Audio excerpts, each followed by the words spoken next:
দেখেছেন?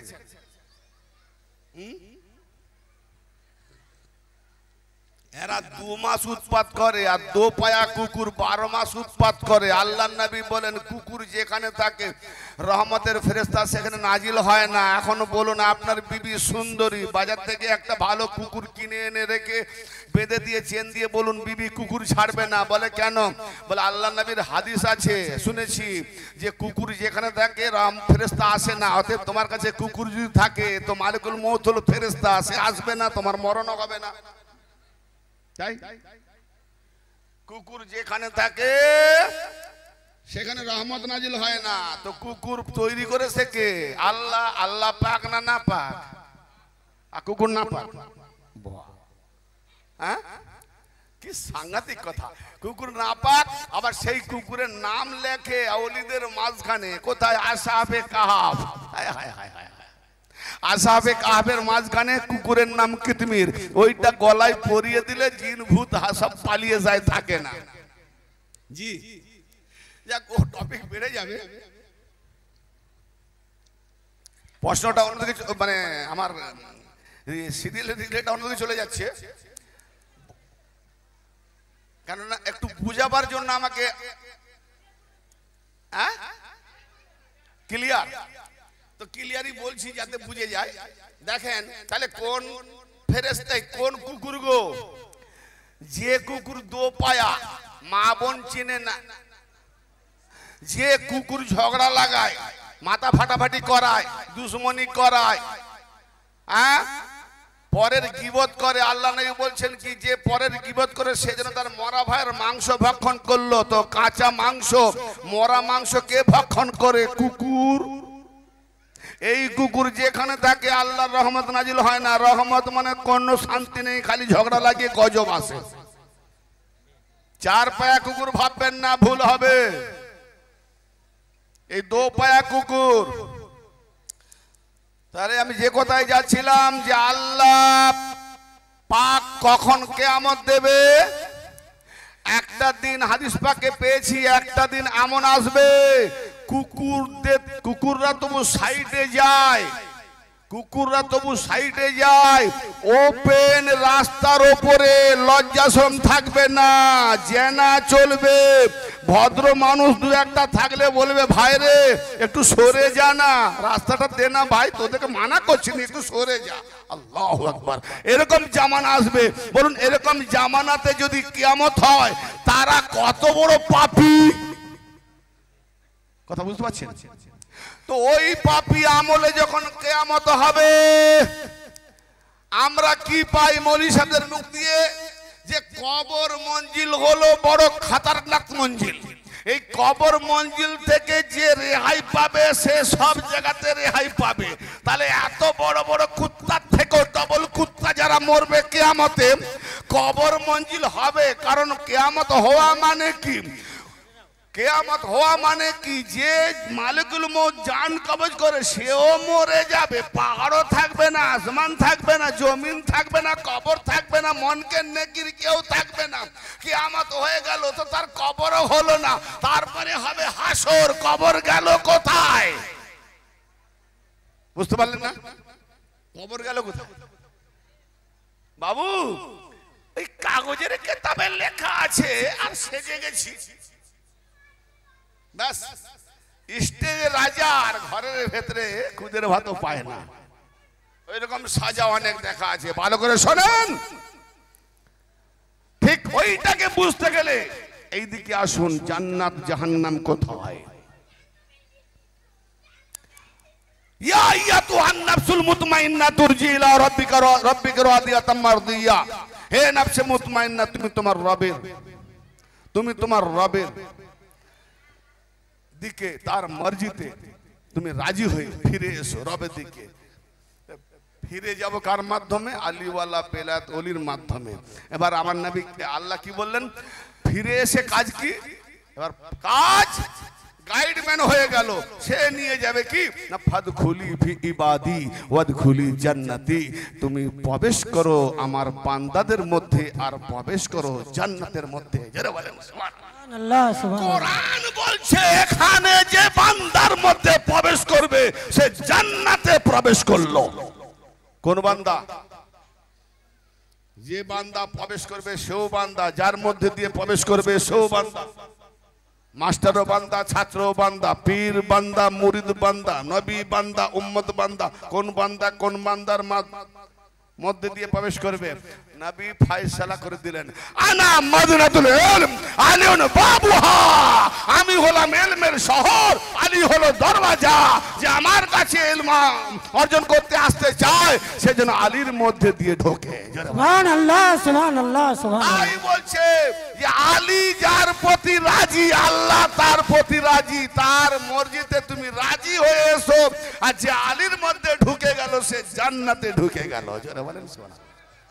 দরুদ শরীফ পড়ে রাখবেন, আল্লাহুম্মা সাল্লি আলা সাইয়্যিদিনা মাওলানা মুহাম্মদ ওয়া আলা আলি সাইয়্যিদিনা সাফিয়ানা মাওলানা মুহাম্মদ। বাস জশ্নে ঈদ মিলাদুন নবী আর একটি মাত্র বা দুটো আয়াত পড়ে আজকের নবী পাকের প্রসঙ্গে ফাজাল মানাকে স্থির রেখে আমার ওই নবযুবক বাবুদের প্রশ্নের উত্তর প্রসঙ্গে আলোচনা রাখতে হবে, তাই না? কেন বেশি রাত করা যাবে না। খেয়ে নিয়েছি মানে পেট ভারী আর কারো না ধারি, একটা তন্দ্রা আসবে। ব্যাস সূরা আল আহজাব মানে দরুদ প্রসঙ্গে বলতাম, নবী পাক প্রসঙ্গে এমন এমন কিছু ফাজাল মানাকে কোরআনের ভেতরে আছে আমরা খুঁজে পাই। কথা বুঝতে পারছেন তো? আল্লাহ যারা যাবেন যান, খাওয়া দাওয়া চলছে, খাওয়া দাওয়ার কাজ আগে করে নেন। হ্যাঁ, তারপরে যারা না হক আদায় করবে আগুন খাবে, কিছু করার নাই। আল্লাহ পাক ইরশাদ করছেন, এই আয়াতটা কি হচ্ছে সূরা আল আহজাব 45 এবং 46 নম্বর আয়াত।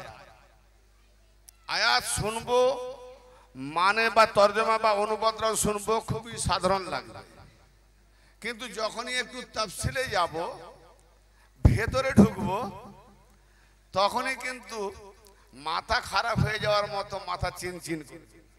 কারণ সাধারণ পানি দেখি, কিন্তু যখন জোয়ারের ঢেউ খেলে তখন কেউ ঢেউয়ের মধ্যে বেঁচে থাকে আর কেউ তলিয়ে যায়। তো কোরআনের আয়াতের ব্যাখ্যা করাটা এমন একটা ঢেউ, এই ঢেউ আমার সব শ্রোতারা স্থির থাকতে পারে না, অনেকে তলিয়ে যায়, আর নেওয়ার লোক খুব কমই থাকে। আল্লাহ পাক কি ইরশাদ করছেন, ইয়া আইয়ুহান নাবিয়্যু, আল্লাহ পাক তার নবীকে সম্বোধন করে বলছেন, বলবো না ছেড়ে তো বাবা। আল্লাহ পাক তার নবীকে সম্বোধন করে বলছেন, হে নবী, ও হে নবী, ইন্না আরসালনাকা শাহিদান, নিঃসন্দেহে আমরা, আমি নয় আমরা। জিজ্ঞেস করেন আমরা কেন হলো এখানে? আল্লাহ তো এক, আমরা কেন বলবো? পাঠিয়েছে কি? আল্লাহ। আমরা কেন বললেন আমি না বলে? এটা আবার ব্যাখ্যা করতে গেলে আবার সময় লেগে যাবে, এই জন্য এটাকে নিয়ে যাবো না, মূল কথাটা যাব। ইন্না আরসালনাকা শাহিদান, নিঃসন্দেহে আমরা আপনাকে সাক্ষীদাতা করে পাঠিয়েছি, সাক্ষ্য স্বরূপ করে পাঠিয়েছি, সাক্ষীদাতা। তাহলে আমার নবীকে আল্লাহ পাক কি করে পাঠিয়েছেন? জোরে বলবেন ভাইরা আমার। সাক্ষীদাতা। কার সাক্ষ্য দেবেন? আল্লাহ আছেন, সাক্ষ্য দিয়েছেন। তা আমরা যে নবীর কথা মেনে নেবো, দেখে মানবো না না দেখে মানবো? আল্লাহ নবী দেখে এসছেন, তো আমাদেরকে দেখাতে পারলেননি কেন? আল্লাহ নবী কি না দেখেছেন? দেখেছেন। তো তিনি যখন দেখেছেন তো আমাদেরকে দেখাবেন, তাহলে এই জায়গায় তো আমরা কমজোর, আর না হলে নবীকে করছি কমজোর না। আল্লাহ পাক নবীকে সাক্ষীদাতা করে পাঠিয়েছেন কায়নাতের জন্য, আপনার জন্য, আমার জন্য। কেন? কিয়ামতের মাঠে যখন দাঁড় করাবে, আমি নবীর উম্মতের দাবি করব, যদি আমার নবী আমার হয়ে সাক্ষী দেন তবে উম্মতে গ্রহণযোগ্য হব। নবী যদি বলেন না আমার উম্মত নয় তো গেল। আমি আমার ছেলে, এখন ধরুন আমার 5,000 টাকা হারিয়ে গেছে, একজন ভদ্র ব্যক্তি পেয়েছে কুড়িয়ে, বলছে কারো যদি অ্যানাউন্স করছে কারো যদি কোনো জিনিস হারিয়ে যায় আমার কাছে জমা আছে আসুন। তো আমি এলাম, আমাকে জিজ্ঞেস করছে আপনার কি হারিয়েছে। যদি বলে দেয় 5,000 টাকা তাহলে তো 1000 লোক এসে যাবে, জিনিসটার নাম বলে না তো। কারো যদি কোনো কিছু হারিয়ে যায় আমাদের কাছে আছে আসুন। তো আমি এলাম, আপনি গেলেন, ধরুন আপনি গেলেন, আপনাকে আপনি বলেন আমার জিনিস, কি জিনিস, টাকা হয়তো বলে দিয়েছে আমার টাকা, ক টাকা আপনি জানেন ক টাকা, কেন আপনার নয় তো। তাহলে এদিক ওদিক হবে, 10টা প্রশ্ন দুটোতে এদিক ওদিক হবে, কি হবে, বড় অপমানিত হবেন, লাঞ্ছিত হবেন, তাড়া খাবেন। আর আমার যে হারিয়েছে আমি যদি আসি, কি হারিয়েছে, টাকা, কত, 5,000, ক টাকা করে নোট ছিল, বলবো 1000 টাকা করে, কি, আচ্ছা আচ্ছা 1000 টাকা করে, কথাটা 3টে মিলে গেল। যদি ওই রকম থাকে তাহলে আমার, আর ওরকম না হলে আমার নয়, তাহলে 5,000 টাকা। সেইভাবে আমার ছেলে বাপ যদি সাক্ষী না দেয় তো আমার ছেলে কি আমার ছেলে কেউ বলবে? আমি নবীর উম্মত, আমার নবী যদি আমার হয়ে সাক্ষী না দেন তা আমাকে আল্লাহ উম্মত বলবে, নবীর উম্মত? হ্যাঁ, নবী যা, তা আমার আপনার জন্য নবী সাক্ষীদাতা। হে নবী, আমরা বান্দা আল্লাহর, কিন্তু সাক্ষীদাতা হিসাবে নবীকে পাঠিয়েছেন। নবী আমাদের হয়ে সাক্ষী দেবেন কেন? বান্দা বড় তর্কবাজ, আল্লাহর সঙ্গে সেদিন তর্ক করবে, হ্যাঁ ইবাদত করেছি, হুকুম করেছি, আর সাক্ষী না দিলে বিপদ হবে, কি, তো সাক্ষী করে পাঠিয়েছে। আল্লাহ বলবে আমি তর্ক করব নি, কেন একবার তর্ক করেছি, ওরে বাপরে কি ঝামেলা। আল্লাহ তর্ক করেনি, ঝামেলা হয়নি। আরে যখন আদমকে সাজদা করতে বলে, আদমকে সাজদা করলো না কে? আজাজিল। এই তুই সাজদা করলি না কেন? বলে ও মাটির তৈরি, আমি আগুনের তৈরি, আমার তাসির উপর দিকে, ও নিম্নগামী, উপরওয়ালা নিচেওয়ালাকে সাজদা করে না। বলে আমি যাকে বানিয়েছি তুই করবি না? না করবো না। তো কি করবি? আল্লাহর সঙ্গে হুজ্জত করতে লাগলো, তর্ক করতে লাগলো। তো ওইটুকু সাজদাতে যদি আল্লাহ এত তর্ক করে, লাখ লক্ষ বান্দা সেদিন কত তর্ক করবে? ঠিক না বেটি? ও ভাই আমার, এই জন্য আল্লাহ বলে তর্কর দিকে আমি যাব না। হে নবী আপনি যান, প্রত্যেক জামানায় তার নবীকে পাঠিয়েছেন, আপনাকে আমি সাক্ষীদাতা করে পাঠিয়েছি, সাক্ষী দেবেন।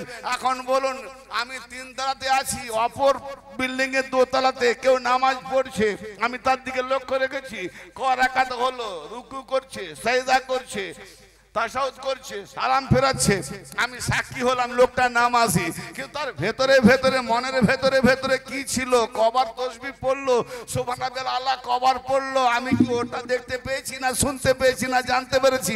ওটা সাক্ষী দেবো। তাহলে আল্লাহ পাকের সাক্ষী কেমন হবে? আল্লাহ পাকের সাক্ষী ওইভাবে হবে যে আমার বান্দারা মনের ভেতরে নামাজ পড়তে পড়তে কি ভাববে, কবার তাসবিহ পড়বে, এবং ভালো ভাববে না খারাপ ভাববে, ডুপ্লিকেট করবে না আসলিয়াত করবে, তার মনের খবরটাও পর্যন্ত নবী জানতে পারবে। এ হলো আমার নবী সাক্ষী। সুবহানাল্লাহ, সুবহানাল্লাহ, সুবহানাল্লাহ। এই জন্য আমার নবী সাক্ষী হিসাবে বলা হয় হাজির নাজির। জি, কোথায় হাজির নাজির? নবী মক্কা থেকে মদিনায় গেলেন, মদিনাবাসীকে জিজ্ঞেস করলেন, এ মদিনাবাসীরা এই জায়গাটার নাম কি? বলে ইয়াসরিব। শোনো, তোমাদের নবী আকা যখন এসে গেছে, আজ থেকে এই জায়গার নাম ইয়াসরিব থাকবে না। বলে হুজুর কি রাখবো? বলে আমি যখন এসে গেছি তো আজ থেকে মদিনা। সুবহানাল্লাহ, সুবহানাল্লাহ। তো বুঝা গেল নবী পাকের কদম যেখানে, সেখানে নাম হয় মদিনা। কোরআন কি বলছে ভাই? এই জায়গা কি নাম? কুলিয়া। কিন্তু যতক্ষণ চলছে জশ্নে ঈদ মিলাদুন নবী, কুলিয়া নাম ডায়েরিতে থাকলেও, দলিলে থাকলেও, রেকর্ডে থাকলেও, পাঠটায় থাকলেও, কিন্তু আজকে এই মজমাতে যারা যারা আছে সেই মোমেনদের দিলেতে মদিনা হয়ে বসে আছে। প্রমাণ দেন, শুনেন প্রমাণ। সূরা আল আহজাব 6 নম্বর আয়াত। আন-নাবিয়্যু আওলা বিল মুমিনিনা মিন আনফুসিহিম ওয়া আযওয়াজুহুম উম্মাতুহুম।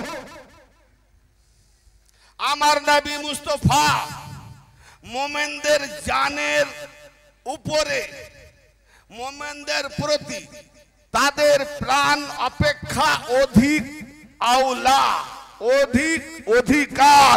তার মানে আমি যে মুমিন, আমার কাছে জান বাঁচাবার জন্য যতটা আমার অধিকার, তার থেকে বেশি অধিকার নবীর উপরে। কারণ অধিকার কেন না, আমি যখন মুমিন, নবীকে পেয়েছি বলে হয়েছি মুমিন। নবী যদি বলে জিহাদে চলো, আমি জানি ওই জিহাদে গেলে আমার মৃত্যু হবে, শহীদ হবে, কিন্তু নবীর অধিকার আছে, সেই অধিকারের জন্য আমাকে গিয়ে শহীদ হতে হচ্ছে। বেশক বেশক, এ হলো মুমিন। পেট ভরে খেয়ে পালাবো মুমিন নয়। মুমিন ইমানদার না, না, ডোন্ট মাইন্ড, মনে করবেন না। আমি নবীর উম্মতের মুমিন ইমানদারের যে খাসিয়াত, সেটাতে একটু যাচাই করতে হবে। কারণ মন মগজে তো ঢোকে না, জানে আমরা নামাজ রোজা হজ জায়গা সাজগোজ করলেই মুমিন হয়ে গেলাম। না রে ভাই, এত সহজ নয়। ছুঁড়ে মারবে, ছুঁড়ে মারবে। তাহলে বোঝা গেল মুমিন যার জানের থেকে অধিক নিকটে থাকে নবী, নবীর অধিকারে। মদিনাতে নবীর কদম নাম হল ইয়াসরেবে, নবীর কদম নাম হলো মদিনা। আর মুমিনের দিলে নবীজির অধিকার, এ মুমিন তো বড় মদিনা, বেশক আফজল মদিনা। তাহলে যে আল্লাহর ওলি যেখানে থাকে, সেটা যেই জায়গা নাম হোক না কেন, ওলির হৃদয়ে নবীর অধিকার আছে। ওটা মদিনা শরীফ চাদর চড়াও। সুবহানাল্লাহ সুবহানাল্লাহ। জি, তো ভাই আমার, এই নবী সম্পর্কে আয়াতটা পড়তে গিয়ে আমার সাইডে আবার দুটো আয়াত এসে গেল। বলবো? কোরআন পাকের আয়াত বলছি, কোনো হাদিসের দিকে আমার যাওয়ার দরকার নাই। কারণ আয়াত যখন আছে, যারা আয়াত জানে না, অন্ধ, তারা খালি হাদিস রাওয়ায়াত করে। ওই সূরা আল আহজাবের 40 নম্বর আয়াত, মা কানা মুহাম্মাদুন আবা আহাদিম মির রিজাল। গৌর করে শুনবেন, কিন্তু গৌর করে না শুনলে বড় ভাইটিয়াল প্রশ্ন বোধক টপিকে যাচ্ছে। মা কানা মুহাম্মাদুন আবা আহাদিম মির রিজালিকুম ওয়ালাকিন রাসূলুল্লাহ ওয়া খাতামান নাবিয়্যিন। আল্লাহ বলছেন, মুহাম্মদ তোমাদের পুরুষদের মধ্য হতে, মরদদের মধ্য হতে কারুরই পিতা নয়। আল্লাহ কি বললেন? তোমাদের পুরুষ যারা আছো, তার মানে, ও ভাইজান গৌর করছেন, শুনছেন? ইশারা দেন, ইশারা দেন, ইশারা দেন। ওহ, কেন এই হ্যালোজেন লাইটটা দেখতে পাচ্ছি না, ঝাপসা লাগছে। আমার নবী সম্পর্কে আল্লাহ বললেন, তোমাদের পুরুষদের মধ্যে, মানে যত পুরুষ আছো, কোন পুরুষেরই বাপ নয় মুহাম্মদ। আচ্ছা, সূরা আল আহজাব 40 নম্বর আয়াত। ওই সূরা আল আহজাব একটু আগে পড়লাম, ওয়াজওয়াজুহু উম্মাতুহুম, নবীর বিবিগণ মুমিনদের মা, নবীর বিবিগণ তোমাদের মা। আরে বিবি, যার বিবি মা হয়, সেই মায়ের স্বামী কে হয়? বাপ হবে। কি গো? আম্মা আয়েশা মা, আম্মা হাফসা, হযরত হাফসা মা, উম্মে সালমা মা, এত নবীর বিবি। তাহলে নবীর বিবিগণ তোমাদের মা, মুমিনদের মা। আর নবী পাক আল্লাহ বলছেন, কোন মরদ বা পুরুষের পিতা নয় নবী। নবীর বিবি মা, তো মা হলে মায়ের স্বামী নবী, সে তো বাবা হবে। তো এখানে বাবা কেন হলো না? কেমন হলো না? আচ্ছা, এখানে তাহলে বোঝা গেল নবী পাকের কোনো বেটা নাই, তাই না? নবী যখন কারো পিতা নয়, হাত হেলান বা দেখান, বুঝতে পারছি না আমি, চুপচাপ বসে আছে। নবী যখন কোন মরদের পিতা নয়, তার মানে নবী কারু, নবীর কোনো বেটাই নেই, পুত্র নেই, কি তাই না? সূরা মায়দায় চলে যান 61 নম্বর আয়াতে মুবাহিলার ময়দানে আল্লাহ পাক ঘোষণা করছেন ফাকুল তাআলাউ নাদু আবনানা ওয়া আবনাকুম।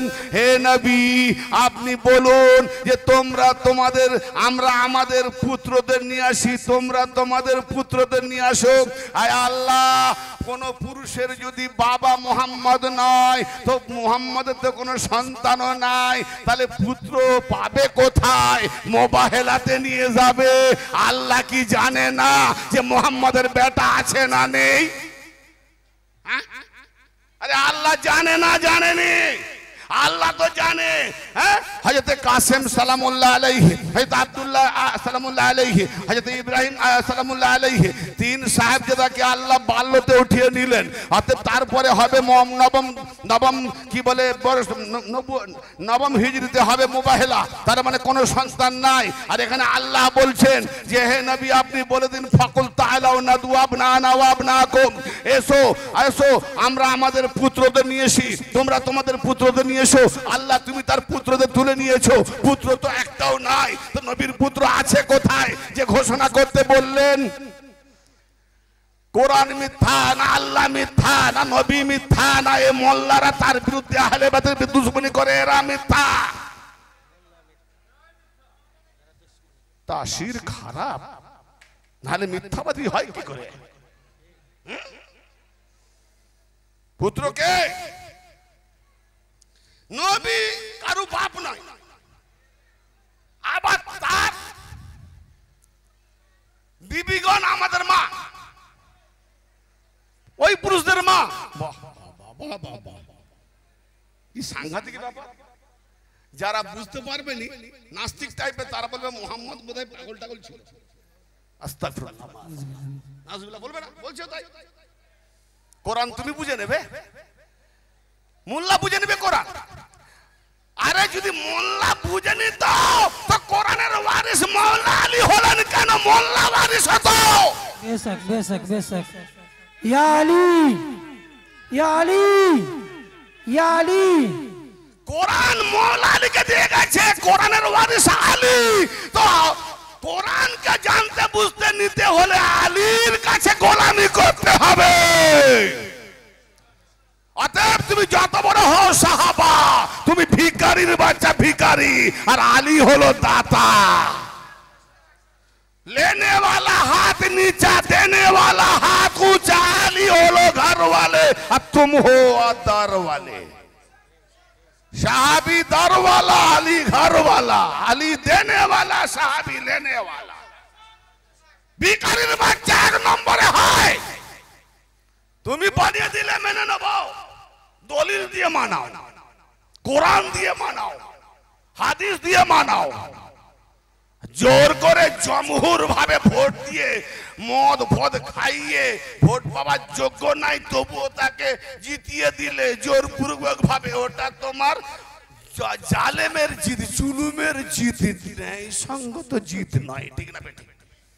কারবালাতে ইমাম হোসেন দৈহিক ভাবে হেরে গেছে, কিন্তু রুহানিয়াত ভাবে নৈতিক ভাবে এমন জিতেছে যে এজিদকে জাহান্নামের কুত্তার থেকেও কুত্তা বানিয়ে দিয়েছে। বেশক বেশক। প্রতিটা বছর এজিদের বাচ্চারা একটু মাথা চাড়া দেয়, আর হোসাইনি যারা গোলাম আছে এক জুতায় এক লাথি মারে, আবার এক বছরের জন্য জাহান্নামের তলায় ঢুকিয়ে দেয়। হ্যাঁ, ভাবলে কি করে? এ তো মহরম মাস নয়, তাই মহরমের জুনুন কথা আসবে, মাঝে মাঝে একটু প্রসঙ্গ বেরিয়ে এসে যাচ্ছে। তো বাবাজি আমার বড় ভাইদার টপিক আছে, মনে আছে তো টপিকগুলো? আল্লাহর নবী পুরুষদের বাপ নয়, কারণ একটাই না, দুটো কারণ আছে। একটা বলবো না, আর একটা বলবো। প্রসঙ্গমূলক সময় এলে সেটা বলবো, কারণ সেটা বলতে গেলে তার ধারে কাছে অনেক অন্যায় শো করতে হবে, তো সেই শো করতে গেলে সময় লাগবে বলে একটা রেখে দেবো চেপে, একটা বলবো। আচ্ছা বলেন, আমাদের বাপ সবাই কি মাসুম না গুনাহগার? আওয়াজ পাচ্ছি না তো। আরে গুনাহগার না হলে কি করে বলেন যে হুজুর আমার বাপের জন্য একটু দোয়া করবেন? হ্যাঁ, তাহলে গুনাহগার না? তাহলে গুনাহগারের জন্য তো দোয়া করে গো। হ্যাঁ, আমার কাছে একটি প্রশ্ন এসেছে, আমি পুরোটা যদি পড়িনি, সেই প্রশ্নটায় এই যে ফাতিহা নেয়াজ বা দোয়া টোয়া যে করা হয়, রোজা রাখো, দোয়া করো, কোরআন পড়ো ইমাম হোসেনের নামে, কারবালায় সোহাদায় কারবালাদের নামে। হ্যাঁ, এই তোমার ছেলে যদি 5, 10টা 20টা মৌলবীকে নিয়ে এসে কোরআন পড়ায়, তুমি সেই ছেলে আলেমের বাপ, এলেম পড়িয়েছো, তুমি এসে দেখবে যে কোরআন পড়ছে লাইন ধরে, ছেলেকে জিজ্ঞেস করলে বেটা কি ব্যাপার, বলে আব্বা গো তুমি আমাকে অনেক কষ্ট করে পড়িয়েছো, তাই বড় শখ হয়েছে তোমার নামে কোরআন বক্সাবো বলে পড়াচ্ছে। উড়ে গেল কথাটা। আরে আপনি তো বেঁচে আছেন, বাপ বেঁচে আছে, আর ছেলেকে বলছে এদেরকে ডেকেছো কোরআন পড়ছে বলে তোমার নামে বক্সাবো। হ্যাঁ গো, বেঁচে থাকলে কোরআন পড়ে বসানো যায় না? আমার কথা বলতে অন্য খেয়ালে চলে যাচ্ছে, বুঝতে পারছে না, বুঝার চেষ্টাও করছে না। কথা বলছেন তাহলে কি বুঝবেন? কি বললাম কথাটা?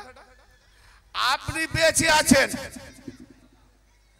আপনার ছেলে কোরআন পড়ে বক্সাচ্ছে, আল্লাহ আমার বাপের রুহে বক্সে দাও, আমার বাপের নামে বক্সে দাও, আমার বাপকে জাহান্নাম থেকে রক্ষা করো। তো জাহান্নাম থেকে রক্ষা করবে কে? বাপ তো মরে গেছে, তবে দোয়া করলে সাজবে, বাপ তো বেঁচে আছে। হ্যাঁ, তাহলে বাপ বেঁচে আছে, কোন ছেলে যদি বেঁচে থাকা বাপের নামে বক্সায়, তো তার মতো নালায়েক ছেলে আছে কেউ? এত অযোগ্য পাগল ছাগল ছেলে কেউ আছে?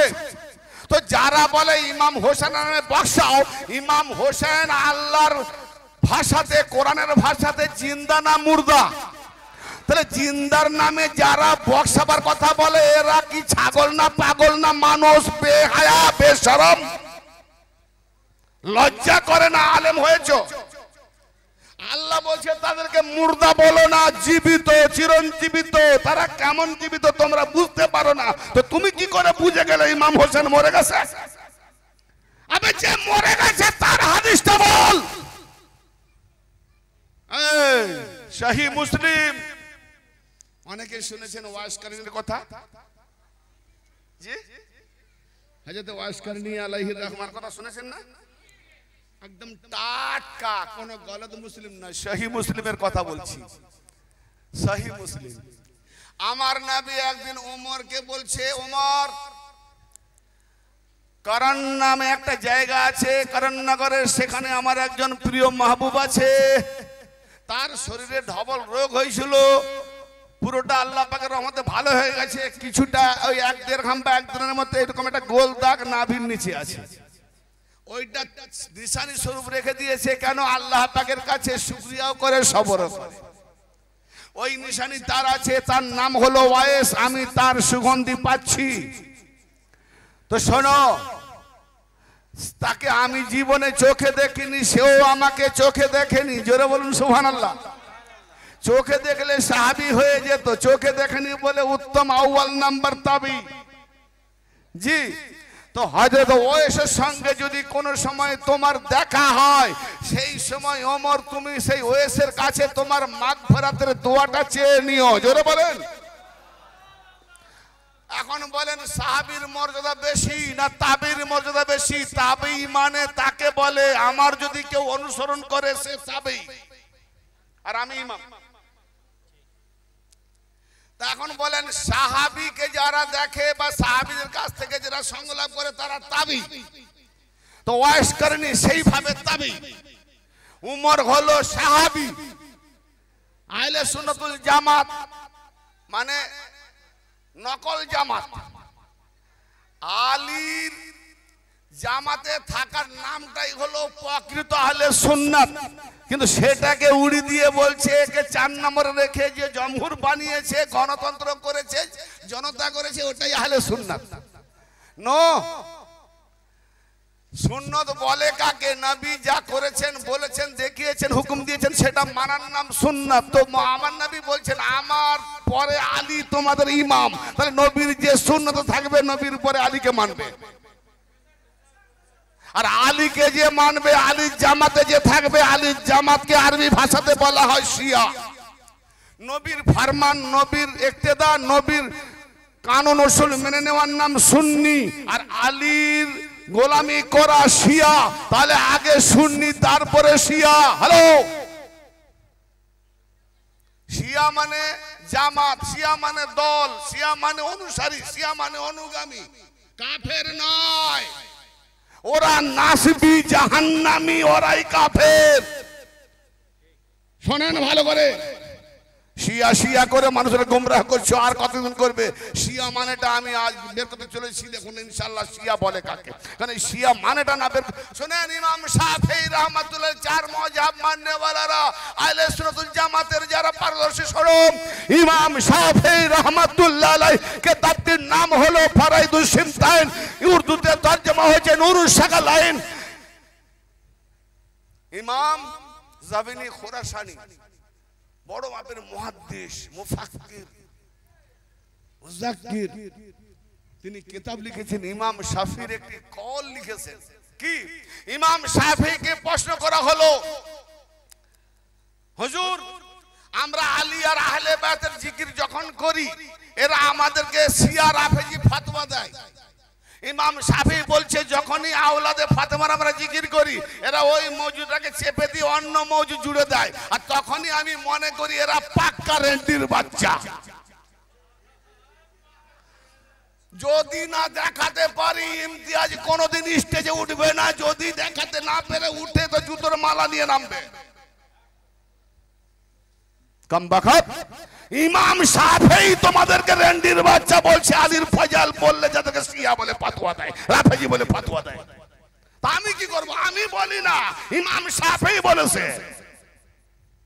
বুঝিয়ে মাওলানা বলো গালাদার, আমি দিলাম কোথায়? ইমাম শাফিঈ কবে কার? হ্যাঁ, 150 হিজরি। আর আজকে কত? 14.5। জি হ্যাঁ না বলছেন না? কত বছর ডিফারেন্স? তখন যদি ফতোয়া চলে ইমামদের উপরে, তো আজকে আপনার আমার উপরে চলবে নি? হ্যাঁ, এখানেই তো আসল নকল বাচক।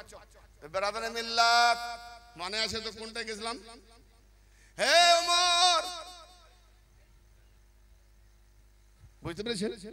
কোনদিন যদি ওয়াইসকর্মীর সঙ্গে সাক্ষাৎ হয়, তার কাছে তোমার মাগফিরাতের দোয়াটা চেয়ে নিও। আচ্ছা বলুন, মাগফিরাত মানে কি? মানে ক্ষমা চেয়ে নেওয়া। তার মানে কি? ওয়াইস কি জন্য দোয়া করবে? এ আল্লাহ ওমরের গুনাহ মাফ করে দে। জোরে বলে। তার মানে বোঝা গেল ওমর গুনাহগার।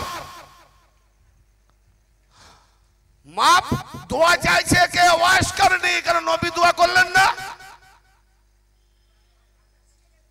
হ্যালো, আরে নবীর জামানায় কেন ওমর তো বলতে পারতেন, আল্লাহ হে নবী আপনি তো যথেষ্ট, আপনি আমার জন্য দোয়া করে দেন।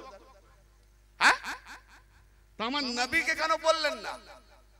এত বেয়াদবি করেছে, নবীকে বলার মতো মুখই নাই। হ্যাঁ, এত বেয়াদবি করেছে। তা না হলে এত চালাক লোকটা বললো না কেন যে ইয়া রাসূলুল্লাহ, ওয়েস আপনাকে দেখেনি, সে সাহাবী নয়, আমরা সাহাবী, তার থেকে উত্তম। আমরা ইমাম, তারা ওয়েস আমাদের পায়রবি করবে। তো যে আমাদের পায়রবি করবে, তার কাছে আমি আমার গুনার জন্য ক্ষমা প্রাপ্তির জন্য মাগফিরাত চাইবো। সুবহানাল্লাহ। সহিহ মুসলিমের কথা বলছি। এবারে বলেন, এখানে নবী, আমি অতর ব্যাখ্যা করছি না, এখানে নবী কি প্রমাণ করলেন বলুন তো? যে এত হাদিস ঘেটে যাবে, এত দিনকে ঘেটে দেবে, এত ইদিকের মাল উদিকে, উদিকের মাল ইদিকে, এত ঘেটে দেবে, তোমরা একটা এই নমুনাগুলো নিয়ে নেবে যে আল্লাহ যাদেরকে হক করেছে, আল্লাহ যাদেরকে গাইডমেন্ট করেছে, আল্লাহ যাদেরকে হাদি রূপে আমাদের কাছে পাঠিয়েছে, তারা কোনোদিন গুনাহগারের ইত্তেবা করবে না। অতএব আলী যদি খলিফা না হয়, কোন কালে 3 খলিফার ইত্তেবা আলী করে নাই। সুবহানাল্লাহ, সুবহানাল্লাহ। ইয়া আলী, ইয়া আলী, ইয়া আলী। আল্লাহ কোরআনে বলছে তোমরা গুনাহগারের ইত্তেবা করো না। কোরআন, তুমি মোল্লা বেশি জানো না আলী জানে? তুমি পড়েছো, আলী পড়েনি তো? আলী মনে হয় জানেনি, ওমরের ইত্তেবা করেছিল না, আবু বকরের বিষয়ে নামাজ পড়েছিল, ইমাম হাসান মুআবিয়ার হাতে বায়াত করেছিল। আস্তাগফিরুল্লাহ, কামবাকাত। এই মুআবিয়া প্রসঙ্গ যখন উঠেছে, তাহলে এখানেও একটু টপিক দিই। না না, ও টপিকের আজকে বক্তব্য নয়, কিন্তু এটাও একটু বলে এজিদ সম্পর্কে বললে এটা একটু বলবে না ভাই? আমি ওই হাদিস, কোরআন, উসুল, ফিকা ওদিকে না গিয়ে তোমার ঘরের কেতাব থেকে একটা হাওয়ালা দিই। কেতাবের নাম হলো হযরতে আমিরে মুআবিয়া, নাউজুবিল্লাহ। আমি আমির বলতেও চাই না, হযরত বলতে চাই না, নামটা দিয়েছি। হ্যাঁ, এই নাম। সেই কেতাবে লিখেছে, কেতাবটার মুসান্নিফ কে? আহমদ ইয়ার খান নাইমি। ওহো, কত বড় আকাবির গো, সুন্নাতুল জামাত, তাদের আকাবির একদম বোল্ড করাই করেছে। কি লিখেছে ভালো করে শোনো। সেই কেতাবে লিখেছে আমাদের খান নাইমি মুআবিয়ার হাকিকত তুলে ধরেছে। মুআবিয়া যখন এজিদকে সিংহাসনে বসালো, মুআবিয়া যখন এজিদকে মসনদে বসালো, বসিয়ে বলছে, বেটা এজিদ, এই খেলাফত তোমার হক নয়, আমার হক নয়, এই খেলাফত হলো আলীর হক এবং আলীর আওলাদের হক। জোরে বলেন। কখনো কখনো শয়তানও সত্য কথা বলে, কখনো কখনো কাফেরও সত্য কথা বলে। আয় আয় আয়, এবারও বলো, মুআবিয়ার সম্পর্কে আহমদ ইয়ার খান নাইমি সাহেব যখন লিখেছেন, তো আমার প্রশ্ন তাদের কাছে, একবারে উইকেট উড়িয়ে দিয়েছে বোল্ট। বলে কিরকম? যখন সে বলল যে এই খেলাফতের হকদার কেবল আলী এবং তার আওলাদ, তার মানে বোঝা গেল আবু বকরও হকদার নয়, উমরও হকদার নয়, উসমানও হকদার নয়। এখন মুআবিয়ার কথা মানলে তাহলে আবু বকর, উমর, উসমান জালেম। কেন? যারা হক মেরে খায়, হারামখোর, জালেম। ঠিক না বেঠিক? হ্যাঁ, তো যদি মুআবিয়াকে সাহাবী বলো, তাহলে সেই সাহাবী মানার সূত্রে আবু বকর, উমর, উসমান জালেম, হারামখোর। আর যদি মুআবিয়াকে না মানো, তাহলে মোটামুটি কিছুটা তিনজনের উপরে চলবে। তো তুমি তো মেনে বসে আছো, কি করবে? তুমি তো গু গোবর সবকে মেনে নিয়েছো। হালুয়াও নরম, গোবরও নরম। নরম মানে অন্ধ আছি, দুটোই বলে হালুয়া খেলে। হ্যাঁ, খেলে। টপিকে আসছিলাম কোনটায়? তাহলে ওমর গুনাহগার প্রমাণ হয়ে গেল। নবী পাকের একদম সহি সনদ সহ হাদিস বললাম, নবী প্রমাণ করে দিয়ে গেলেন গুনাহগার। আর কোরআন বলছে গুনাহগারের ইত্তেবা করো না। তাহলে নবী বললেন যে হে যারা আমার উম্মত, তারা যেন গুনাহগারের ইত্তেবা না করে। কেন? কার ইত্তেবা করব না? আমি আলী আহলে বাইত দিয়ে গেলাম, ইন্নী তারিকুন ফিকুমুস সাকালাইন কিতাবাল্লাহ ওয়া তারাতি আহলে বাইতি মা ইন তামাসসাকতুম বিহিমা লান তাদিল্লু বাদি হাত্তা ইয়ারিদা আলাইয়া ইয়া আউজাল আউস। যে তোমাদের মাঝে আমি দুটো ভারী জিনিস দিয়ে গেলাম, ছেড়ে গেলাম, যদি তোমরা মজবুত সহকারে ধরে থাকো। এ ভাই, নবী পাকের দেওয়া ধরবে না ওই জমহুরের দেওয়া ধরবে? তো যারা জমহুরকে ধরেছে, আবু বকরকে ধরেছে, নবী পাককে যারা ধরেছে, তারা আহলে বাইতকে ধরেছে। এবার তুমি ফয়সালা করো, তুমি কার? এই দুটো, একটি হলো কোরআন, দ্বিতীয়টি হলো আমার ইতরাত, বংশধর, আহলে বাইত, গৃহবাসী। এদেরকে যারা ধরে থাকবে, কখনো গোমরাহ হবে না, কখনো গোমরাহ হবে না। গোমরাহ থেকে বাঁচিয়ে দিয়েছে। লাউলা কাল্লামা, উমর বারবার বলতো না, আলী না থাকলে উমর হালাক। তাহলে তুমি যদি হালাক, আমি তোমাকে ধরতে যাব কেন? আমি সেই আহলে বাইতকে ধরবো, হালাক হব না? কথা তো এইটাই। তো বাবা মার এরা হাউজে কাউসার পর্যন্ত আমার নিকটে আসবে, মৃত অবস্থায় জুদা হবে না, একেবারে কেউ আলাদা হবে না। তো বাবা আমার এবারে আসুন, আসল কোথায় যে কথা বললাম, তাহলে বোঝা গেল ওয়াইশকরনির দোয়াতে উমরের গুনাহ মাফ হবে, আমাদের গুনাহ মাফ হবে না? ওয়াইশকরনির গুনাহতে যদি উমরের গুনাহ মাফ হয়, আওলাদে গাওস আর আওলাদে খাজা, হাসানি হোসানি আওলাদের দোয়ায় আমাদের গুনাহ কেন মাফ হবে না? আরে ওয়াইশকরনি, ইয়া রাসূলুল্লাহ, ইয়া রাসূলুল্লাহ, ইয়া আলী ইয়া আলী ইয়া আলী। আওলাদে রসুল তো ওয়াইস করনি নয়, হ্যাঁ? নামাজে ইবাদতে দরুদ পড়লে ওয়াইসের উপরে পড়ার হুকুম আছে? নো। আল্লাহুম্মা সাল্লি আলা মুহাম্মাদিন ওয়া আলা আসহাবে মুহাম্মদ, হবে না, দেখেছো? আর যখনই বলবো যে আওলাদে রাসূল আসহাবদের উপরে, বলে না না না, আবু বকরের ফজিলত বেশি। আরে তুমি যার ফজিলত বেশি বলছো এক নম্বরে, সেই আবু বকর কি দরুদ পড়েছে যে দরুদটা পড়লাম? ওয়ালা আলী আসহাব, ওয়ালা আসহাব, ওয়ালা আল। তাহলে আবু বকর কেও আলের উপরে দরুদ পড়তে হয়, তো যে আলের উপরে দরুদ না পড়লে তার দোয়াই কবুল হয় না, ইবাদত কবুল হয় না, সাহাবী থাকে না, সে কি করে আলীর উপরে এক নম্বরে যায়? আরে বনু শাফিকার অনেক দূরের কথা বলছি। যারা আজকে বলছে আবু বকর এক নম্বরে, তাদেরকে প্রশ্ন করছি আমি বনু শাফিকার কোথায় যাচ্ছি না। যারা আজকে তর্ক বিতর্ক, আরে সোশ্যাল মিডিয়ায় চলে যান, কি দ্বন্দ্ব চলছে, শুধু রোজ মোনাজারা আবু বকর আফজাল বেশি না আলী আফজাল বেশি, হ্যাঁ? তাই আমিও সোশ্যাল মিডিয়াতে জবাব দিচ্ছি, আগে বলো আল্লাহুম্মা সাল্লি আলা মুহাম্মাদিন ওয়া আলা আসহাব, নামাজ হবে না। আসহাবের উপরে দরুদ পড়ার হুকুম নাই, ওয়া আলা আলে মুহাম্মদ, নবীর উপরে দরুদ এবং তার আওলাদের উপরে দরুদ। তো যে সাহাবারা যদি নবীর দরুদ না পড়ে তো সে সাহাবী থাকবে না, তো যাদের দরুদ না পড়লে সে সাহাবী থাকে না, সেই সাহাবী আর মর্যাদা এক নম্বরে যায় কি করে? বেকুব নাদান, লজ্জা করে না তোমার? এতটুকু হিকমত নাই? এরা সব গুনাহগার। আর আল্লাহ পাক যাদের জিম্মা নিয়েছে আহলে বাইত আয়াতে তাতিহির চাদরে নিচে, এরা সব আল্লাহর জিম্মায় মাসুম বেগুনাহ। জোরে বলেন সুবহানাল্লাহ।